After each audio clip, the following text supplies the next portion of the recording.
정부는 이러한 문제는 국제 분쟁 지역화가 되고 영토 문제이기 때문에 유엔의 안보리 이사국들이 국제사법재판소로 회부하라고 결정할 수 있기 때문입니다.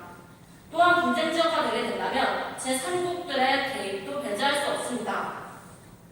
따라서 일본의 독도 영유권 주장에 대하여 강력한 대응보다는 현 체제를 유지하며 현 체제의 보완점들을 보완하는 것들이 바람직합니다. 우리에게 있어서 독도 문제는 단순한 영토 분쟁의 문제가 아닌 우리들의 지난 아픈 역사를 담고 있는 것입니다. 독도는 단순히 동해의 작은 섬이 아니라 한국 주권의 상징입니다. 독도가 우리에게 가지는 의미가 큰 만큼 우리는 보다 현실을 직시하고 그에 맞는 대응을 하는 것이 필요합니다. 감정적인 대응보다는 현실에 맞는 대응이 더 필요한 때인 것입니다. 따라서 일본의 독도 영유권 주장에 대해 강력한 대응을 해야 한다라는 문제에 반대하는 바입니다. 이상입니다. 네, 시간은 3분 57초입니다. 다음은 또 여당측 방문실과 여당측 답변이 있도록 하겠습니다. 시간은 2분입니다. 시작하십시오. 토끼팀의 배윤주입니다. 운전에서 강력한 대응이 국력의 낭비가 있을 거라고 말씀하셨는데 이런 국력의 낭비에 대해서 더 구체적으로 말씀해 주실 수 있겠습니까? 현재 우리나라는 국내적으로 해결해야 할 상황들이 많습니다. 지금도 충분히 강력한 대응을 하고 있다고 생각하는데 지금보다 더 무리해서 강력한 대응을 통해 국력을 낭비하며 현재 국내적으로도 혼란이 야기될 수 있는 그런 상황들을 해결하지 못할 것이라고 생각합니다. 네, 감사합니다.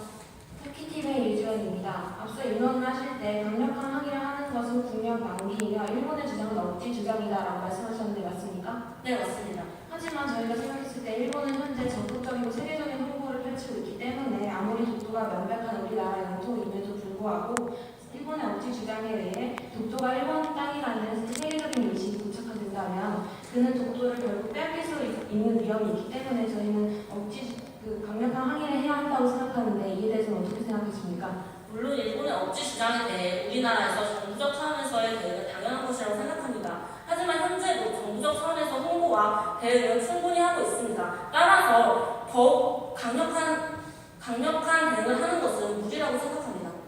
네, 답변 감사합니다. 토끼팀의 서수연입니다. 방금 말씀하신 부분에서 우리나라 정부가 충분한 대응을 하고 있다고 말씀하셨는데 맞습니까? 네, 맞습니다. 하지만 우리나라 정부는 지금까지 소극적 대응을 해왔고 이러한 정부의 대응이 일본의 도발은 더욱더 심해지고 있습니다. 이러한 것에 대해서는 어떻게 생각하십니까?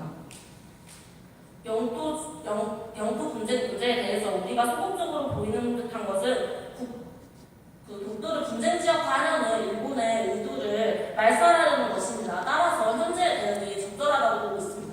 하지만 현재의 대응에도 불구하고 일본이 더욱더 도발의 수위를 높여가고 있는 것은 사실 아닙니까?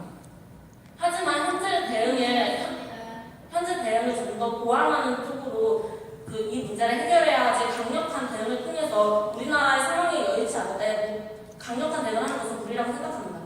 네, 감사합니다. 이상입니다.